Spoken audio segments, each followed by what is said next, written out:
अयोध्येत तब्बल 500 वर्षानंतर उभारण्यात आलेल्या भव्य मंदिरात प्राणप्रतिष्ठा झालेल्या बालस्वरूप रामलल्लाचा अंश नगर जिल्ह्यातील आदर्श गाव हिवरे बाजार मध्ये आला आहे। लोकसहभागातून आदर्श हिवरे बाजार गाव घडवणारे पद्मश्री पोपटराव पवार यांचा अनोखा सन्मान श्रीराम जन्मभूमी तीर्थक्षेत्र न्यासद्वारे करण्यात आला असून श्रीरामलल्ला प्राणप्रतिष्ठेचा प्रसाद म्हणून ज्या शिळेपासून अर्थात काळ्या पाषाणापासून अयोध्येतील रामलल्ला मूर्ती घडवली गेली त्या शिळेचा छोटासा तुकडा आणि राम पंचायतन असलेले चांदीचे नाणे त्यांना भेट म्हणून देण्यात आले।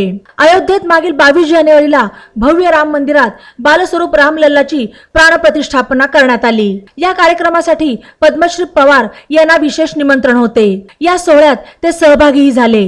या पार्श्वभूमीवर ज्या काळ्या पाषाणातून रामलल्लांची मूर्ती साकारली त्या पाषाणाचा शिलांश पद्मश्री पवारांना प्रसाद रूपाने मिळाल्याने प्रत्यक्ष रामलल्ला हिवरे बाजार मध्ये आल्याची भावना ग्रामस्थांमध्ये आहे।